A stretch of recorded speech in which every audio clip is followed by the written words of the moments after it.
Hello and welcome to Lesson 2. Hopefully from Lesson 1, you've learned a little bit more about where we've come from in terms of our learning journey to get to where we're going in terms of business and what the end outcome should be, i.e. that you can sell the business or step away and have it run under management. So in today's lesson, we're going to go through the business structure and really understand how to create a business that runs without you completely and the 6 steps that are going to allow you to do that. So in today's session, we're going to be going through the recipe or the 6 steps that allow you to actually grow your business to that level. It's kind of like baking a cake. You need all the right ingredients. You need them in the right quantities. And so building a business, if you apply the right recipe, should be able to grow effectively. Today, we're going to go through a 6-step methodology that will allow you to effectively grow your business. Many business owners get started in business without understanding all the elements that need to come together to run an effective business. So in this lesson, we're going to be going through all of those elements and breaking them down so that you can understand all the bits and pieces to create a repeatable and scalable operation. By the end of this lesson, you're going to have a checklist of things to do. And I encourage you to write down your thoughts and ideas as we go through these lessons. There's going to be several things that you should continue to do that you're already doing. There'll be things that you should stop doing right now, and there'll be some new ideas that you can implement along the way. Hopefully your takeaway from this will be a level of business mastery. Now that is being brilliant at the basics. You don't have to be a wizard at absolutely everything. Sometimes you just need to have a minimum viable product that can continue to operate at a reasonably expected standard. And in order to continue operations, you need to have systems and processes. So we're going to go through the 6 pillars that are going to enable that. Now, the end state of getting the business to run without you is for it to be a commercial, profitable enterprise that is run under management or is automatically running every day. So all you should have to do is check in on it of occasion. It should be able to continue to be able to function, to deal with problems, and to be able to grow without your day-to-day input. So we need to make sure that we have the enterprise functions complete and that the core of the business is actually running the way it should. Firstly, we need to understand the direction. Where is the business going? What is the business trying to achieve? Now, you've probably figured this out, but you need to document it and put it in a place where other people can read this, pick up the goals, pick up the vision, pick up the direction that you're trying to go in and run with it. Now, the goals help you to keep the business repeatable. Now, I've stressed this several times, but we need to make it repeatable. Repeatable, repeatable, repeatable. That means that the business can continue to do something long enough for it to be well known for doing that one thing really well. So in order to stop shiny object syndrome and people chasing different ideas and different visions at different points, we need to create clear goals and objectives for each company or component in the business, like the division, for the business as a whole, for each team and for each individual, so that they know exactly what they have to do every day, every week, every month, so that at the end of 12 months, 2 years, 3 years, the business is much further than where it was when it started. The second part of mastery is getting a reliable product or a reliable service delivery. Getting into a position where you know the standard of the output. So like McDonald's example, you know that the cheeseburger is going to come with X amount of ingredients. They even measure the salt, the sauce, even the way they put salt on the fries and how they mix in the actual serving bay. These seemingly silly details are actually really important for making sure that the product is consistent and that it can be consistent when you're not there, which is part and parcel of mastery. Not only should the product be consistent for you and your understanding of how long it takes, how complete or how correct that product is, but it's also really important for the customer. They're going to come to rely on a particular level of standard over a period of time. Also, if they're going to provide a referral to you or your business or your services, they want to make sure that that referral can be relied on as well, that the next person is going to get a similar or better experience. This is how an effective business grows a reputation over time in order for it to then gain customers without having to effectively market. The third level of mastery is understanding the money side of the equation. Of course, you've got budgets, you've got things you have to spend money on, maintenance that you have to do. There are staff wages, there are marketing expenses, there are all sorts of costs in business. And if you're not making the right decision, you're living hand to mouth, paycheck to paycheck, it makes it really difficult for you to actually comfortably grow your business because you're always trying to deal with a problem or put out a fire. So we're going to talk a lot about money mastery, but that's really going to go into everything else. That's the lifeblood of your business. And ideally, you want to have a very clear, consistent, and current idea of your finances. You don't want to wait till the end of the year to get your profit and loss and realize you spent too much money on X or Y. You want to make sure that you can start to curb spending, control costs, manage your budgets. And perhaps if you see an opportunity, you might have more cash in the bank to go and pursue that opportunity. For example, marketing for a particular standout thing that nobody else is doing in the market, or buying another company, or pouncing on some cheaper stock that's available for a short time only. And the fourth area of mastery we're going to go through is time management. One of the most important things that you can do is control your time, because as a business owner, everything has to go through you, particularly early on. Eventually, you can delegate and you can hand things off, but you should really be thinking about the high level, high value tasks, not looking at the minutiae or doing the small things. And sometimes you might do the small things just to refresh your memory of what it's like, or to set an example for somebody else, or to train somebody else. But it's a much better, much more high value task if you are thinking about the big picture movements of the business. What's the future direction? Where are the opportunities? How can you create a strategic advantage? And so on. And as a business owner, I can guarantee there's something you could be doing better. I'm constantly looking for new ways to improve, to go faster. But if you are doing all of the tasks yourself, or even if you're doing tasks that are not moving you forward, not in that goal set that we talked about earlier, then you're really just going around in circles and delaying your push forward to where you should be. Sometimes that might mean that you need to spend money on a wage or on someone else's skill set that can start to take those tasks off you, because sometimes saving money on a wage is actually costing you a fortune in new opportunities, in new development, in fixing other processes and steps in your business and enabling other people to do great things for you. So don't always see a wage as a pure cost. Sometimes a people cost can be an opportunity cost or a trade-off to what you could otherwise be doing. Now, there's no point scaling a process that's not any good.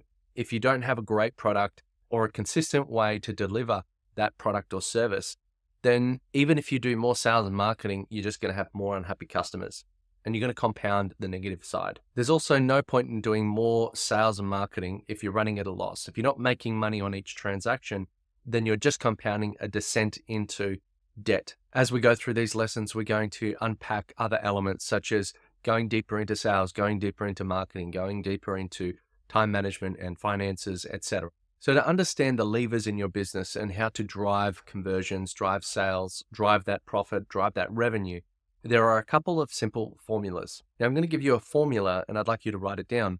This formula will help you understand how to grow and scale this element of your business. And there's a number of components within it. So the formula is leads times conversion equals number of customers. That sounds very simplistic, but it's actually really important. So your number of customers, if they're all spending $100 and you need $1,000 to break even, that means that you need 10 customers to get your $1,000.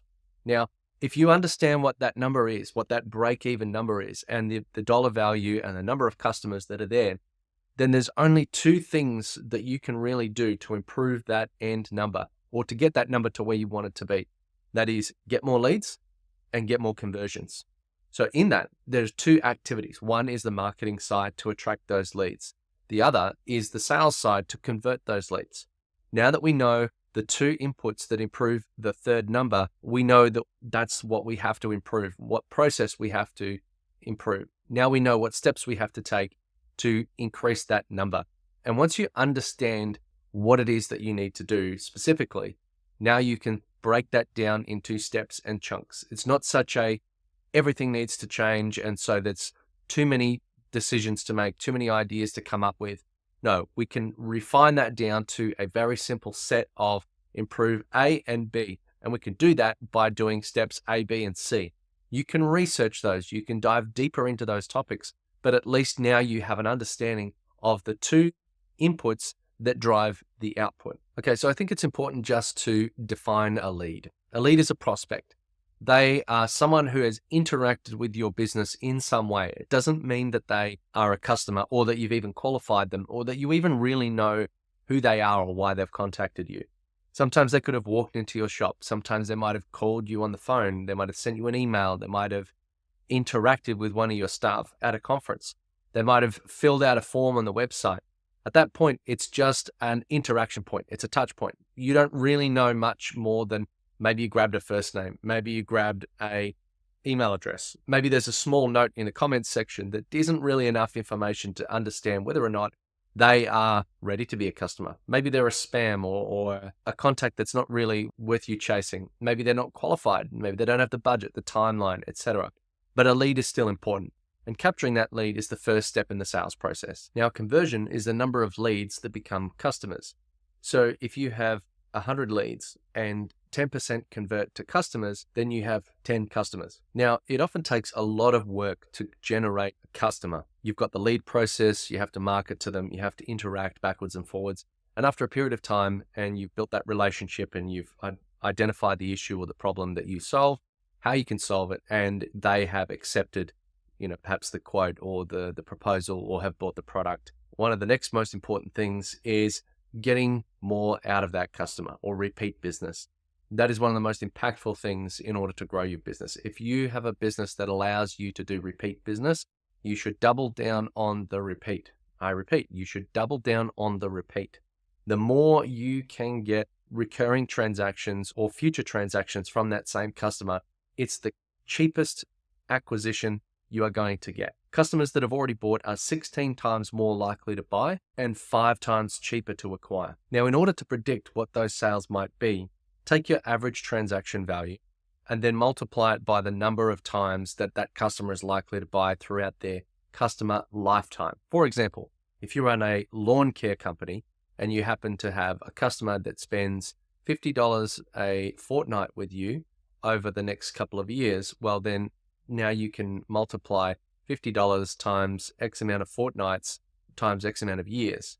Now, to calculate your customer lifetime value, all you have to do is take the amount times the average total transactions of a customer. So that way now you have the customer lifetime value. So is it easier to spend 10 hours trying to get a customer to do one lawn job for $50? Or is it easier to spend 10 hours getting a customer for a $50 lawn job for the next 3 years, every fortnight? Customer lifetime value is the backbone of revenue for your business, a stable platform of revenue from which to grow. So if you're constantly living job to job or project to project, you don't have that safe zone of revenue to know, all right, well, we need to do X amount of marketing and then we can retain all of these good staff. We can retain all of these systems and processes and hardware. You also have to keep spending money to acquire new customers. So it's much easier to sell to the ones you already have.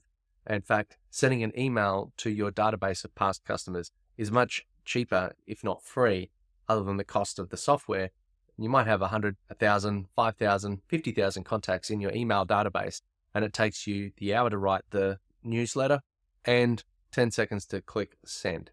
So other than that, you would otherwise have to go and do magazine ads, billboard ads, Google ads, Facebook ads, etc., in order to attract and capture those leads. One of the most effective marketing channels is your existing customers. If you're not asking referrals and or paying sales commissions, then you should really look at that area of growth, because a happy customer that refers another customer or that new person is 5 times more likely to buy, particularly if it comes from a trusted source. And sometimes going cheaper is not the best approach. So to understand the total revenues in your business, you need to take the total number of customers times the average transaction value or average customer lifetime value. And that'll help you understand and predict how much revenue you're actually going to get into your business. But more importantly than revenues is profit. And you take revenues multiplied by your margins to understand your profit. So you need to make sure you're maximizing not only your number of customers and not only your average transaction value, but also the margins on your products in order to maximize your profits. Once we've nailed mastery, that first 4 stages in the business, now we're going to start to work on marketing. Marketing is the lifeblood of new leads into your business. So having a really strong marketing approach is going to help you fix every other number down the line, provided that you have your conversions right, your profits right, your ability to handle customers consistently. Then you're actually going to develop some really good processes and have an output that is consistent and that makes you money. Next, we need to make sure that your systems are aligned, that you can step away from your business, but not only how you develop your products, but also how you run your business operations, like your bookkeeping, your accounting and financials, your customer complaints process, things like that. But before we do that, we need to look at your vision, mission, values, directions, because those things are going to drive how your processes are formulated, what they do, why they happen, and how they're thought of. You need to have an org chart so that when people join your business, they know where they fit in the business lifecycle. You need to have procedure manuals, checklists, how-to guides, so that anybody can step in, pick up that piece of paper and do that work. Going back to McDonald's as the example, they hire teenagers fresh out of school and they get quite good productivity out of them, but also they enjoy the lower wage cost of having those employees, and it provides an equal opportunity. People coming out of school get some business education and some business experience, as well as the business having a low cost workforce that is quite effective because they can follow the checklist, they can follow the process. So I mentioned that building a business is like baking a cake. Now, the important thing to remember about baking a cake is you have to have everything in the right ratios. So you can't have too many eggs or it's going to be too sloppy, or you can't have too much baking soda or it's going to explode. So having all of the right systems but no marketing means you've got no sales. Having all the marketing and no systems means you can't deliver the product and provide a quality, repeatable process. And as you scale, you need to create systems for the other parts of your business, like your recruitment and your HR, your onboarding, your offboarding, your training, and so on. Once you have the team, you need to set the conditions for the team to build the company. So no longer do you need to be the charismatic leader. You need to create the conditions where your team members are working towards the vision, are working towards the end outcome of what your business is trying to achieve, or to be the most successful, or to be the fastest, or to be the most reliable. Building a high-performing team helps you, yet again, take a further step back because you know that the everyday is taken care of. You know that decisions are being made, problems are being solved, and only when those problems are outside a certain defined set of parameters that you actually need to step in and take over. Now, in terms of marketing, most founders are the lead salesperson in their business. Now, this is problematic because if you're the only person that can sell, well, then you can never really step away. So marketing is one of the most important things to get right in order to allow you to take a full step back so that you can allow the marketing or the attraction of new clients, the sales process to occur, and the close and deliver operational side of that sales process. So from end to end, the client should be able to enter the process and exit the process and successfully be happy and leave good Google review without the owner being involved in any of those steps or stages. That's how you know you've been able to successfully remove yourself as the business owner. Ideally, you have customers you don't know their names because you've never met them, or staff that you don't know because you've never met them. That's what helps you really achieve effective scale. Yes, you should try and get to know your team, but until you reach that milestone, you're never really going to have a true business that manages and runs itself. The next concept we need to think about is leverage. Leverage is where you get to make it once and then reap the rewards from it over and over and over again. If you have to be involved in every outcome or every process, then it's not something that you can really leverage. Now, you can leverage other people's efforts. You can leverage manufactured items or things or ideas or concepts or even video like this one. Leverage is the thing that allows you to do it once and then sell it 100 times, 1,000 times, 1,000,000 times. Just look at the iPhone, just look at Tesla, or any other product or service that's been able to be scaled infinitely. Another concept of leverage that I like to use is other people's money, other people's effort, other people's audience. You can come up with a number of iterations of this, but basically it's leveraging other people's efforts, time, money, etc. This can occur, for example, in a marketplace environment. One of these examples is the Apple iTunes store. Initially, when the application started, it was there to sell a couple of apps that Apple had created. But after a while, they created the environment where other people could develop applications and sell them on their marketplace. So instead of having to go through all this effort and creating all these new technologies, new ideas, new concepts, new software frameworks, they were able to reap the rewards of other people's efforts by taking a small sales commission on every transaction. The other thing they get is the pay to play, or the fee that someone has to pay to register to use that portal. Nowadays, these platforms take other forms of revenue sold through the app. So the revenue that they generate from this marketplace is absolutely phenomenal. Now, whilst scale and more marketing and more sales sounds very attractive, there also is the concept of being too big. Being too big means that now you've got more complexity, more problems, more difficulty in managing the business. So sometimes there's an efficient level of scale. Too big can mean too big of a problem. Too small can mean too difficult to make it day to day. And there's a happy zone somewhere in the middle where perhaps you can enjoy a lot of profit and a reasonable or comfortable amount of work and stress in order to continue that growth path. And then you can continue to grow by being more efficient and making bigger margins over time. And also being able to have enough people coming towards you that you get to be selective about the clients that you work with, or perhaps charge more for the projects or work that you do. Once you have reasonable profits and a system that runs itself, and you are still making money, even though you're paying other people to run your business, now you have the freedom to go and enjoy other things, to go and, to go golfing if that's what you like, or to go boating, or to go for a holiday, and allow your business to continue running. You still have enough profitability to deal with errors in judgment, problems, mistakes, but at least you know that those mistakes are minimized as far as reasonably possible so that you don't have to worry. You know that there's room in the budget to allow for that customer not necessarily getting what they ordered and you having to remake that order. Ideally, depending on the risk level of the product or the service, you want to minimize that, but you get the idea. Another concept I'd like to share with you is be the ocean, not the fish. I kind of alluded to that in the Apple example, where they have the product, which is the Apple iPhone, but in creating the marketplace, they basically created the ocean in which all the other little apps became the fish. And so they didn't make money on providing the product in that sphere. They created the money by creating the environment in which products could be traded. So that environment, or owning further up the chain, or some kind of system or structural control, means that you can make money without having to go to all of the effort and to do that end worker result. Again, we're talking about making money on other people's efforts. Now, a business that grows without you, that has a profit that is reasonable and that can be predictably relied upon, now has a value.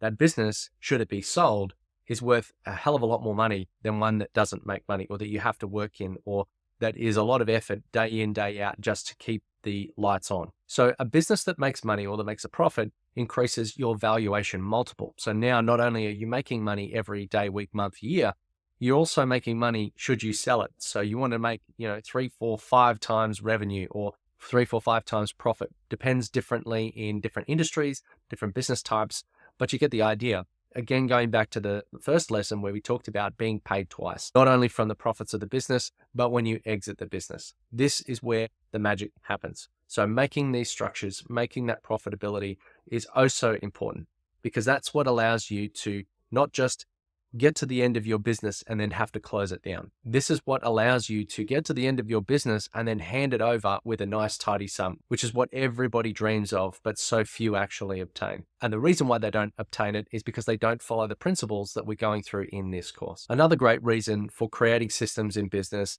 is just the risk factor. So many business owners get sick and then everything stops because everything is on them. Or perhaps they've got an injury, or perhaps they've got some difficult life issue that they have to deal with, and they just can't deal with it, or they have everything happening to them all at once. But if you've got a business that runs itself, you can take that time away. You don't have to stop running the business. It runs itself. You can just attend those meetings and deal with the pressures that you have to deal with whilst maintaining your standard of living, etc. So in the next few lessons, we're going to go deeper into the building blocks that help you get to this level of scale, repeatability, and profitability. I hope you've been taking notes throughout this session, as you're going to need to employ all of these for it to work.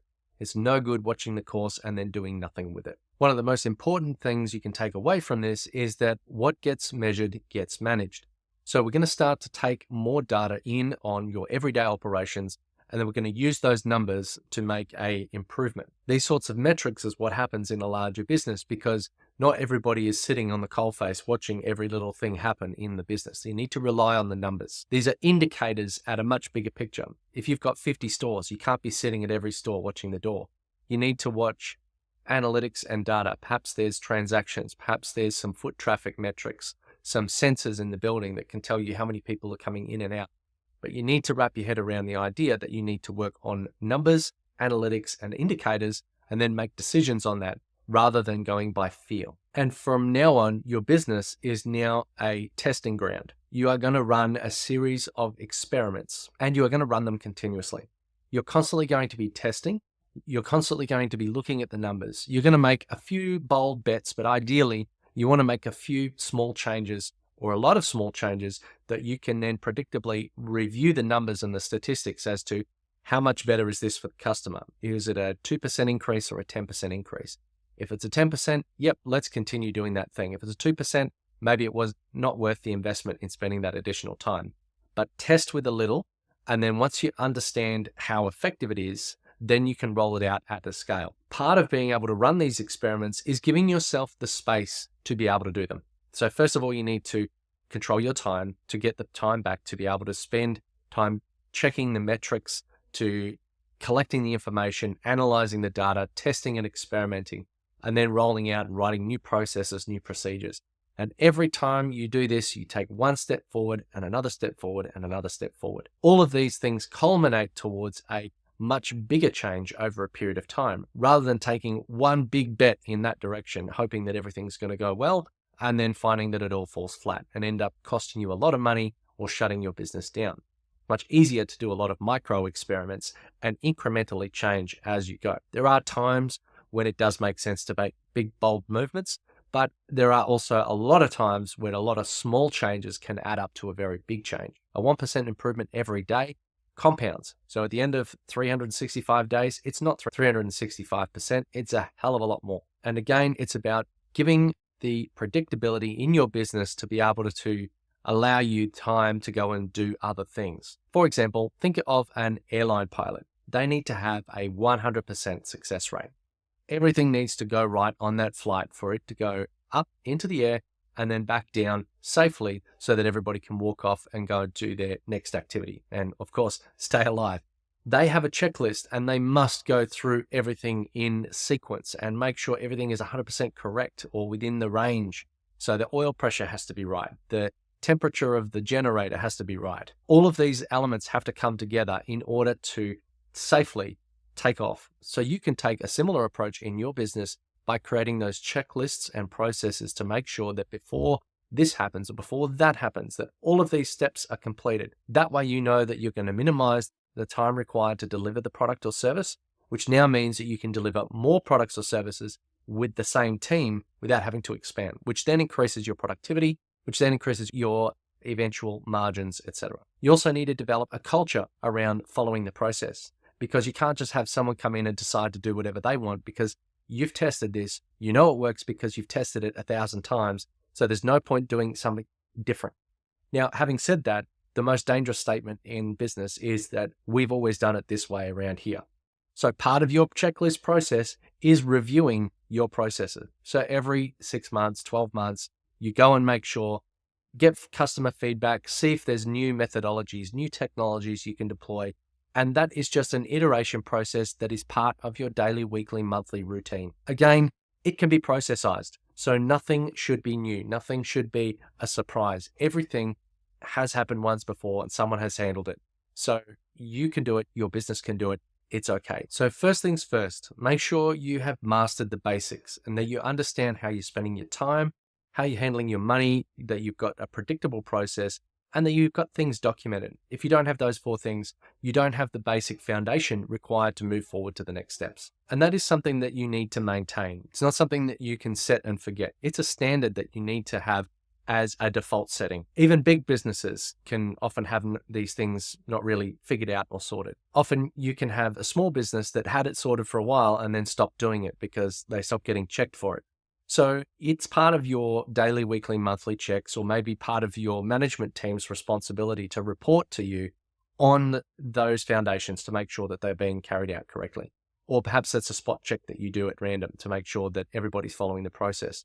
And then you use those feedbacks mechanisms such as reporting requirements or performance discussions to give that feedback to your team. So if you want to get big enough to put a man on Mars, or build a rocket, or put a shop on every street corner, or have a marketplace that everybody spends millions of dollars in, or even just sell a couple more products next week, then you need to master the basics. So keep watching the next course, and we're going to go through all of these items in details and help you identify all of the levers that you can pull in order to make this idea of a business that operates without you a reality. So thank you for watching, and be sure to watch the next video.